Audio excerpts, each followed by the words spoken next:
Welcome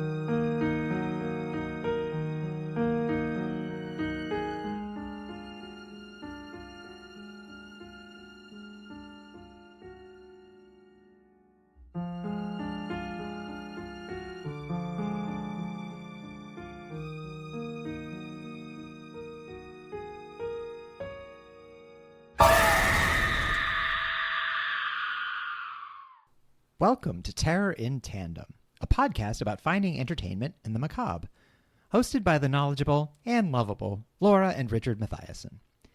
Each episode, we discuss the horror genre, from books to film to TV and beyond. Sometimes, even from the beyond. You can find us online at terrorintandem.com and on Instagram at terrorintandem. That's Dick Lipshitz's favorite part of the intro. Hello, Professor Lipschitz. Hi, beloved co-host. Hi. How are you? I'm great. It's another rainy day, and I like those. Welcome to our monthlies. Welcome to our monthly visitor, Terror in Tandem recommendations. Yeah. Bloody as always. Yeah, exactly. Our monthlies are here again. So we're going to be talking about September 2023 and things that we're looking forward to and maybe things that are just coming out and we're hoping the best for. Mostly, I'm going to talk about things I'm excited about. Ooh. Well, speaking of things I'm excited about, I'm excited to hear about things you're excited about. Oh. Do you want to tell me that? Well, these are our you? September recommendations. Oh. The start of the new year. I know it's not like New Year, but it starts like a new cycle season. Yeah, a new back to school. Our favorite, honestly, the fall. Love the fall. Fall is the best. It's a good time to, start to mousy down a little bit. Yeah, get your cozy preparations ready for a dark, cold winter. Or just a comfortable, snuggly winter. That's what I'm saying. Make it comfortable and snuggly. Yeah. Winter's going to be what it's going to be. Time to get your hygge. Hygge. We are big practitioners of hygge here. Yeah, a little. I think we're over-hugged. No, I don't think so. I don't think that's possible. I want everything to be made out of beanbag.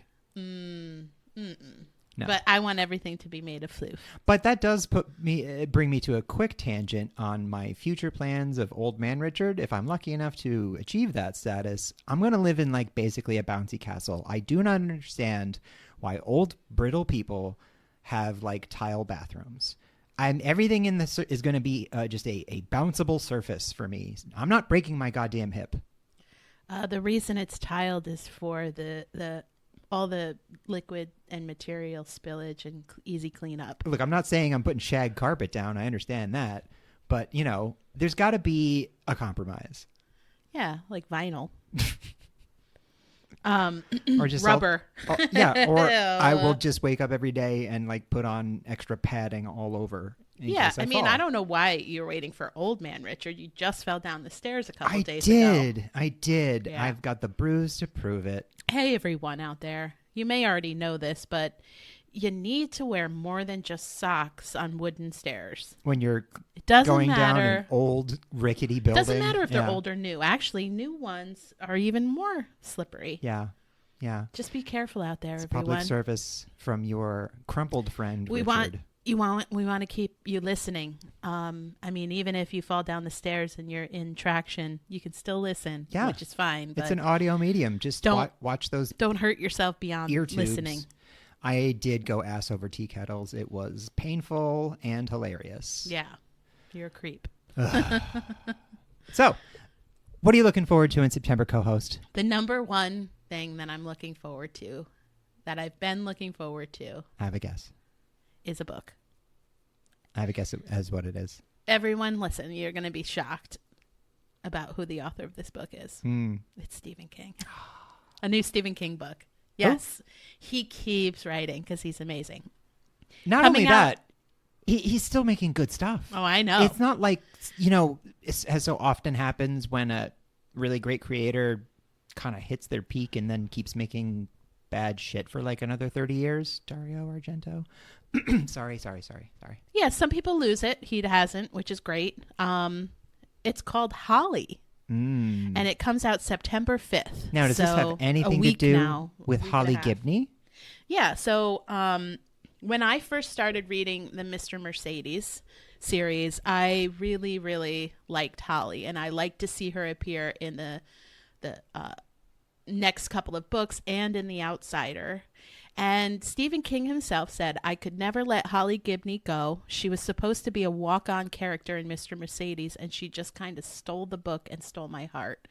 Holly is all her. That's great. It's classic Didn't that King. give you chills? He does. He's so like, listen, he's not just a horror writer. He's also, about the human, condition. Oh, he's been also in deep into mentor phase for a long time now, and I love his explanation and description of his own writing, but this harkens back to what he's said for decades, that his characters inform him as to where the story needs to go. And that's why things, I think, are so successful in his writing, is because they are authentic. I've also read a lot of books that are, maybe about a singular character as they go through. Maybe they're a detective or an inspector or I don't know. She's a private detective. But what's really interesting about Holly Gibney is that you've seen her gradual transformation from super shy and awkward, but she's always been brave. And she was a recluse when she first was introduced in Mr. Mercedes to Bill Hodges. And then they partnered in Finders Keepers, the detective agency that they worked at together. And now she's basically like a super tough private detective that people rely on and people call her into for very complicated and strange cases. That's so cool that this trilogy that was, had a different protagonist was basically also the origin story for Holly. Yeah. Yeah.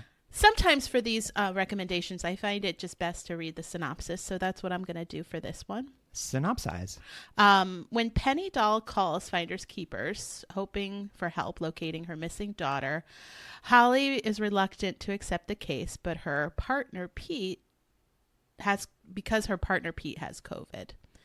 Her mother has died, and Holly is meant to be on leave, like grief leave. But something in Penny's voice makes Holly need to take the case. So mere blocks from where Bonnie, that's her daughter, disappeared, live two professors. And they're the picture of high-class respect. They're old. They're octogenarians. And they're semi-retired academics. I'm already scared. But they're harboring an unholy secret in the basement of their well-kept, book-lined home. Oh, that's my jam right there. The and secret it might dungeon be related to Bonnie's disappearance. Yikes. They're patient, they're savvy, and ruthless. And Holly might not even be able to uncover their secrets. And their skin is gross. So that is Holly. Oh, that sounds awesome. September 5th. So looking forward to this. I love a good cat and mouse. I love Holly Gibney. I love Stephen King. I'm very excited about this book. I can't wait. I already put it on hold at the library. Nice. Oh, is it like a really big queue? No, only 75 because it hasn't come out yet. If I waited until September 5th, I bet you it'd be 375. We do love our library and apologize for any late books. We always return them. We do. He's apologizing on my behalf, but I don't know why. I don't know. Who would do such a thing? That is not my fatal flaw. So my first recommendation is a movie. And I'm very, very excited about this one. It is coming out on September 15th on Netflix. It's El Conde by director Pablo Larraín. So it's El Conde is Spanish for the Count. It's an Chilean film by a Chilean filmmaker. I'm very, very excited about this movie. The trailer is incredible, and I do encourage you to watch it. It's a well-cut trailer that does not give everything away. So I like that. It's it's described as a black horror comedy and a satire on fascism. So I'm interested. Basically, El Conde is a film about an alternate reality in which real-life Chilean dictator Augusto Pinochet was never died and is now a 250-year-old vampire. So he is an old man, but he's immortal and a vampire, and he's tired of living. He is sad that his legacy is largely that of a thief. Now, just a little background for our listeners, and I'm mentioning this because having watched the trailer, I think you're going to get a lot more out of this movie if you know a little bit about who Augusto Pinochet was. He was a dictator of Chile from 1973 to 1990. He came to power in a military junta that was fomented, sponsored by, and assisted by the American CIA, and he was a fascist who robbed the country blind and murdered untold thousands of his left-wing opponents and rivals, famously by flying them out over the middle of the ocean and throwing them out of the helicopter or plane. So not like anything like that happens now, where planes aren't just purposefully blown up with people who are with say perhaps the leaders of mercenary companies that then turn on their own country. Yeah, no, it's definitely. Anyway, so funny thing about Augusto Pinochet is he was a fucking monster. And that's hilarious. Yeah, fascist dictator. You said funny thing. Hilarious. And he was best friend of the United States, which has a long, long history of backing up South American fascist dictators. And despite his horrible crimes against humanity, died of a heart attack as an old man. Free, by the way. So anyway, in the movie, which I am going to describe basically like, it kind of looks like really in the style of Armando Iannucci and sort of the Coen brothers. It's black and white. It's very stylized. It's very kind of twisty-turny and very funny. So Pinochet is very sad that his legacy is largely that of a thief, which is true, but he would rather be known as a murderer than a thief. Because he finds that to be dishonorable. So he hires a young French woman who is an accountant to, prove to everyone that he's not really a thief. And she is very young and innocent, and she pushes him on his past. She's looked him up and all that. And he falls deeply in love with her and gets a new lease on life and decides he doesn't want to die after all. And he's got all these children who are awful. And it's kind of like a Succession style, they all want his money. Yeah. But dad's a vampire and a powerful dictator. So it's kind of got a real Coen Brothers vibe to it. It looks really, really funny. It also looks very just interesting, stylish, really, really cool looking. It's been very hyped up. I'm really looking forward to this one. So the Augusto Pinochet is played by legendary Chilean actor Jaime Vidal, and the French accountant played by Paula Luschinger. So it just looks like a lot of fun. It looks really interesting. It looks super gory. Again, it's in black and white, so that's kind of a different vibe than what most people might be used to. And again, I mentioned Pinochet's dark past and real life history, because if you know a little bit about the man, I think it makes a satire about him a lot more effective. This kind of had a lot of vibes of, I don't know if anyone has seen The Death of Stalin, which was a fantastic movie. This kind of gave me a similar vibe if The Death of Stalin was also a vampire film. Gotcha. So yeah, check it out. It seems like a lot of creators and directors are making a little bit more of a humorous take on these horrible dictators, like with Hitler and Taika Waititi. Exactly. With, Jojo Rabbit. The thing, I think survivors of a fascist regime understand that anathema to a fascist strongman is to be made to look weak and foolish, which they ostensibly always are. They just have bullied or scared or, murdered their way to the top. So there's this wonderful true tale of a small town in Germany that had a terrible problem every year of neo-Nazis coming and marching through their town. And the way they stopped it finally was one year they sponsored the neo-Nazis and donated all of the money that was raised to like LGBT foundations and, basically all of these charities that the Nazis were marching, charities for equality and immigrants and things like that. Then they decorated the town with like pride flags and, immigrants, and cheered and held up signs thanking the Nazis for their generous donations to all of these. That's brilliant. Yeah. So there are these great pictures online. Look it up, of these humiliated dorks in their, fucking little stormtrooper boots. And the townspeople, laughing at them and humiliating him, and it solved the problem. So, yeah, satire is a wonderful, and has been for many, many centuries, wonderful tool against the elite, powerful, and horrible. And I think a good way to reclaim the despicable legacy of Pinochet from a beautiful country and a beautiful culture, especially a legacy that has since been co-opted by certain factions of the American right. I mean, Pinochet is kind of like a folk hero to certain right-wing politicians in the U.S., disgustingly enough. So watching a movie that really pokes fun is very satisfying and timely. I do have a joke before we take a break. I guess it's a joke, more of a statement. Let's hear it. Isn't it funny how Bob Barker got as close to 100 without going over? Oh my God, that's fucking hilarious. And R.I.P. let's King. take a quick break. All right.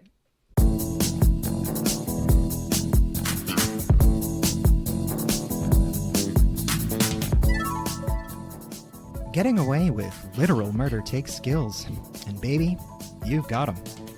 But when it comes to crafting the perfect costume, well, let's just say your talents lie elsewhere. Maybe mommy never taught you to sew before you killed her and stole her face.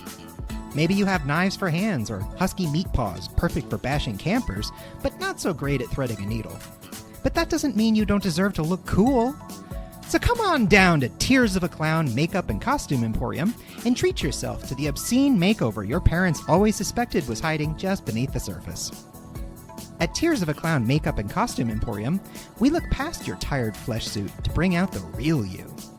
Working together to determine your nightmare-inducing look, our team of sartorial sadists will assist you with all the fittings, measurements, and elective surgeries. So save your creativity for your ironic kill tableaus. From sloppy clown fits to demonic priest and everything in between, we guarantee a look to satisfy the monster within. If you're unhappy with your look, come on back in and we'll straight up kill you. Be sure to ask about our Cenobite special. Get one half of your head riveted with nails, get the other half free. This is a fake ad for a fake product on a horror-themed podcast. Dressing up is cool, hurting people is not. Seriously, I shouldn't have to tell you this.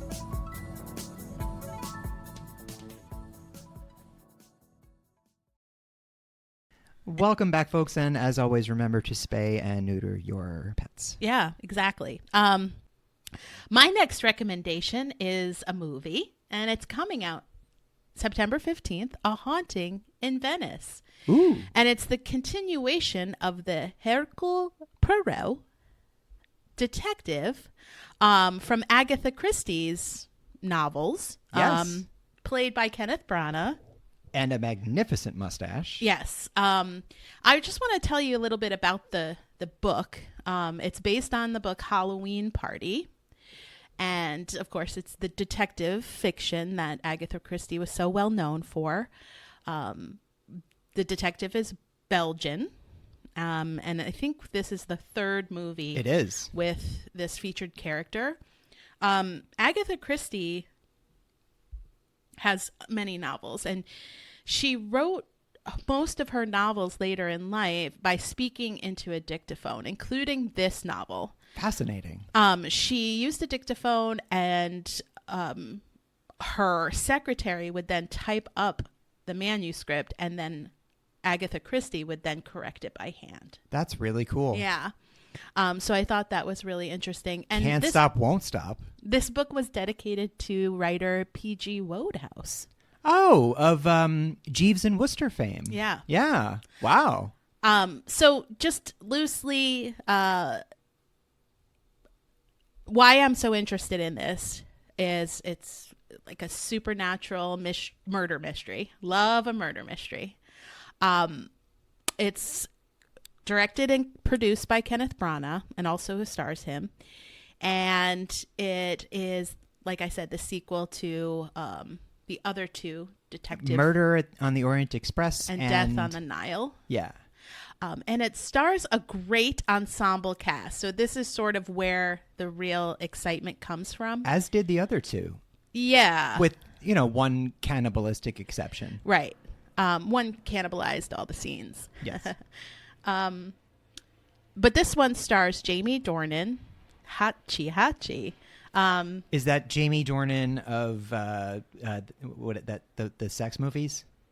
The 50 Shades. Yeah. Yeah. But also of other really good movies. Sure. He was in that. I just feel like once you're in that, that's it. No, he's done more. No? Tina Fey. Oh, which yeah. is really also in 50 Shades of interesting. Grey. And Michelle Yeoh. 50 Shades of Fey.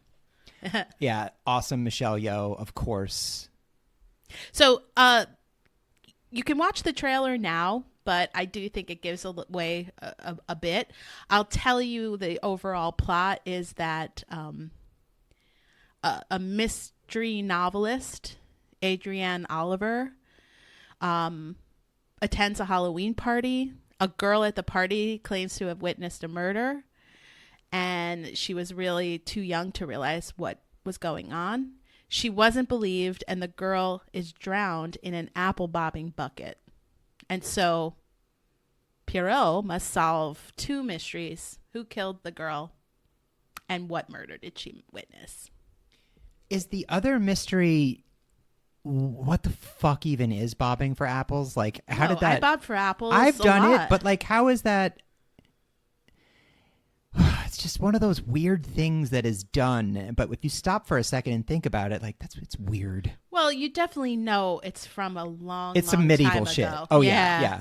Some peasants Absolutely. like drowning themselves in the river for fun. It only takes place around Halloween. True. So I think it's about that. Some Samhain type. Yeah, Mm-hmm. yeah. I don't know. Maybe there was... Dip yon face in the river, Seamus. I think what they should do is apple bobbing scene of where you bite into like somebody's eyeball or something. Well, that definitely. Okay, let me just take out my notes app.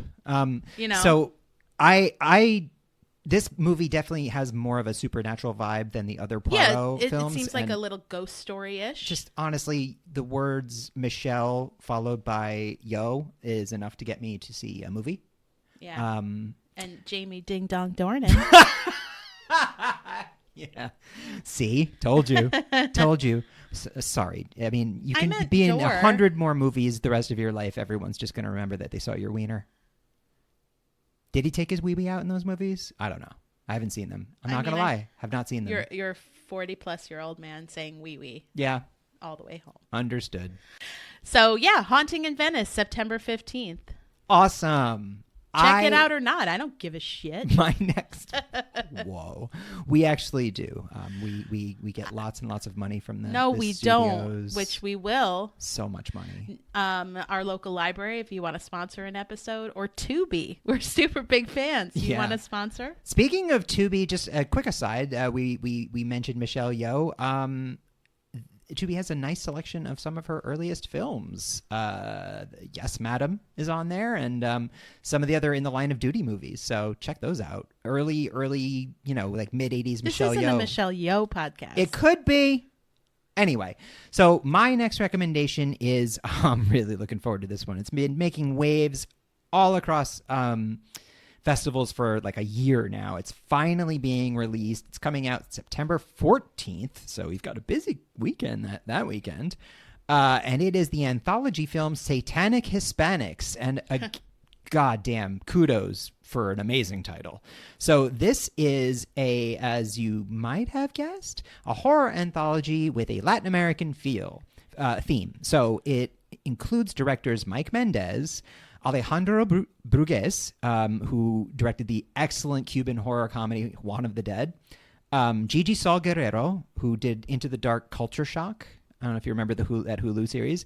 Eduardo Sanchez, the OG, co-director of the Blair Witch Project, and Damian Ruña, who directed Terrified from Argentina, which is on Shudder, and go watch that. It is one of the scariest fucking movies I've seen in the last decade. Yeah. Terrified. It's amazing. For sure. So anyway, I'm really, really looking forward to this. Do watch the trailer for this one because it's another one that is well cut and does not give away everything. Seems to be sort of framed around the police raid, a building. They find a room full of dead Latinos with one survivor who claims that he has to be let free so he can close portals that are opening and into alternate dimensions and letting all sorts of evil shit in. And I guess that's sort of the framing device of these 5 tales from 5 different directors, all from Central and South America. Mm-hmm. So I'm really, really looking forward to this. It has J.J. Abrams' bestie Greg Grunberg in it as the agent who's interviewing the mysterious Latino survivor known only as the Traveler. So this one looks like it's got everything. It's got brujas, it's got fantasmas, diabolos, narcos.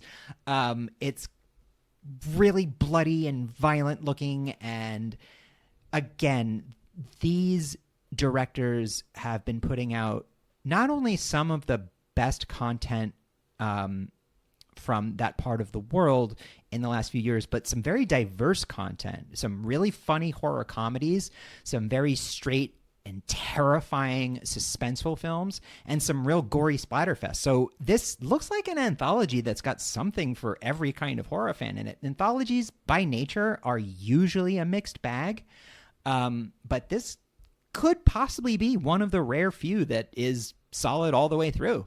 So that's Satanic Hispanics. Awesome. I'm really looking forward to this one. Again, September 14th, coming out in theaters. Awesome. Well, my last recommendation is another movie coming out September 22nd, and it's called It Lives Inside. That's another great title. And it's directed by Bishal Dutta, who is Indian American. And this is his first feature. He's directed 19 short films to much critical acclaim around the world and has screenings all over the world, Italy, Canada, France. And he's gotten Best Director awards for his short films. Wow. Including the Silicon Beach Film Festival. Nice. And so anyway, this story is very... according to the director, he is very proud of this story because it's very personal. It essentially is about a demonic entity called the Pisach, Pischachach, which comes from Dharmic religions like Hindu and Buddhism. And it only interacts with Indian and Indian American people. In a primarily white town. Racist demons. Well, it's a cultural. Understood. It's a cultural that thing. Was supposed to be a joke. No, I know. So the overall plot, it's a PG-13 movie, which may end up on PG-13 when we do PG-13 horror. But it tells the story of Samita, who is played by Megan Surrey from Never Have I Ever, if any of you have watched that.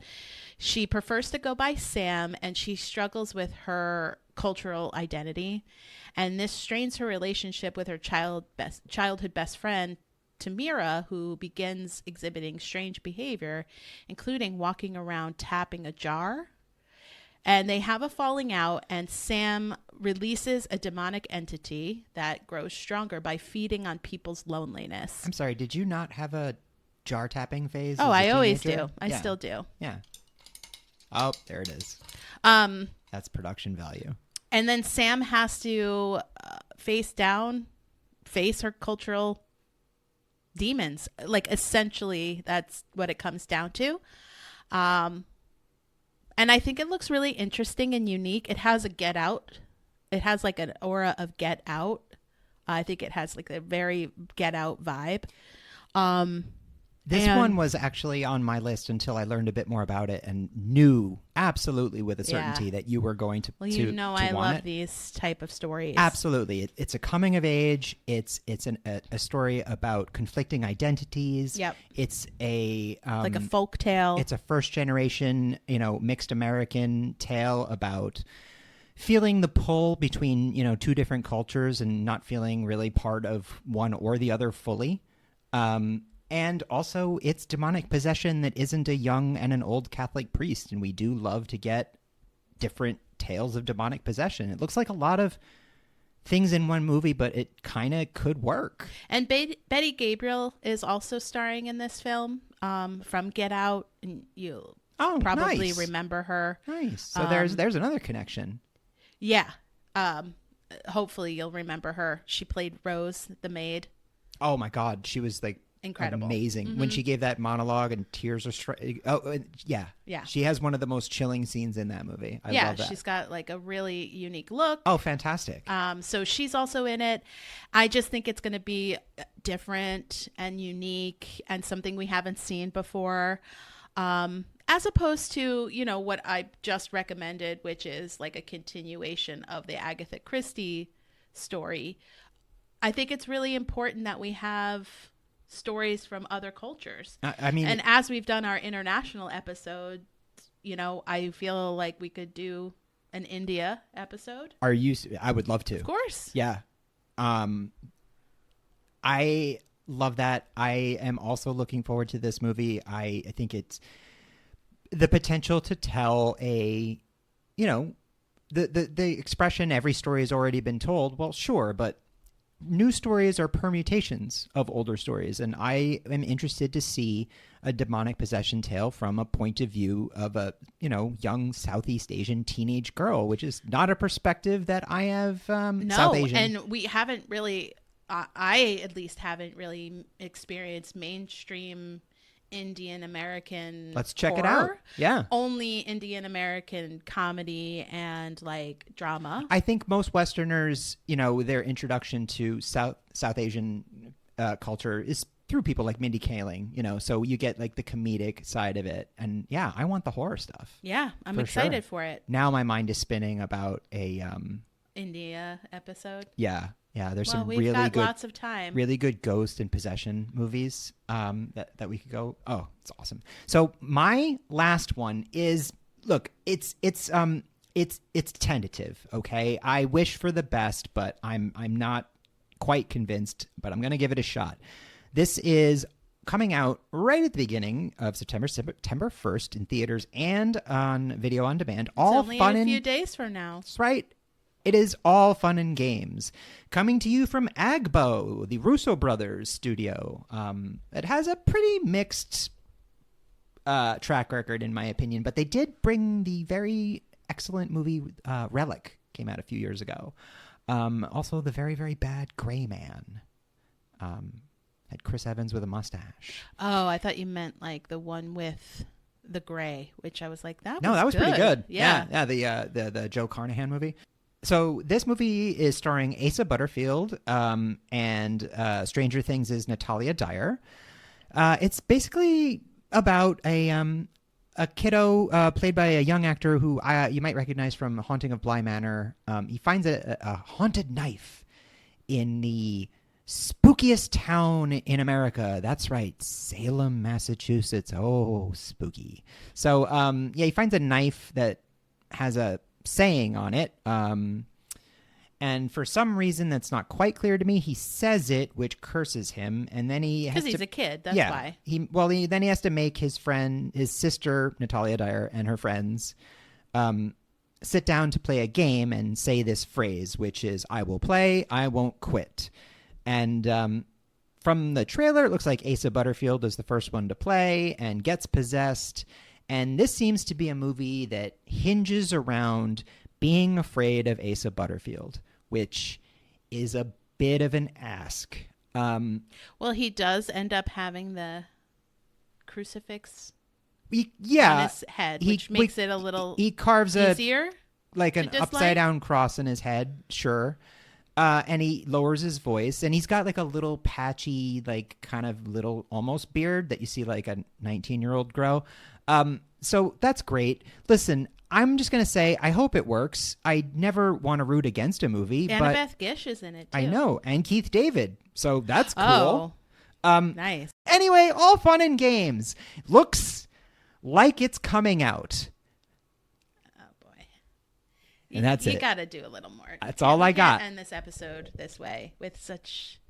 Well, also coming out this month, in case you're interested, is the Nun 2, which I did see the first one. This one has, again, the evil nun and primary antagonist of the Conjureverse, Valak, coming back to taunt Sister Thaisa Farmiga. Yep. The first movie was okay.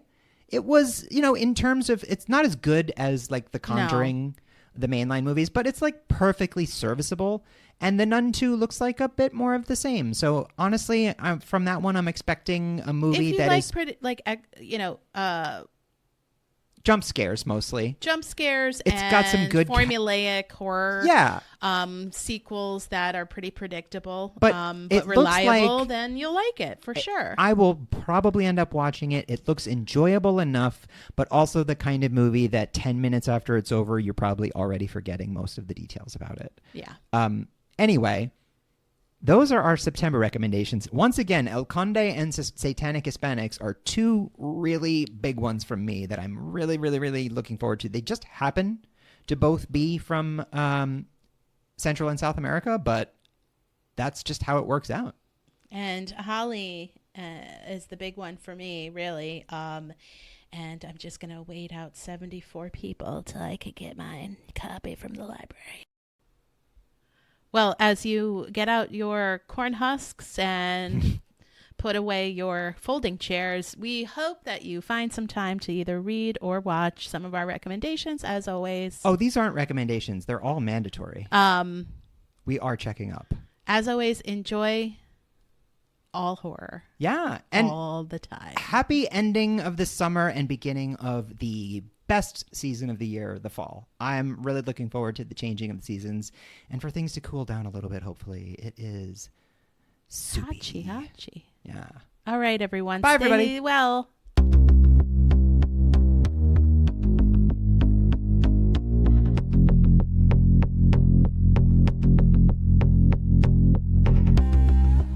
Terror in Tandem is written, produced, and recorded by Laura and Richard Mathiasen, and edited and mixed by Richard Mathiasen. Our theme was written and performed by Carrie Denver, and all other music was written and performed by David Hispanic. All opinions expressed on this podcast are our own and should be taken as such. Thanks for listening, and please remember to give us a like, a review, and subscribe wherever you get your podcasts. See you next time. We're standing right behind you.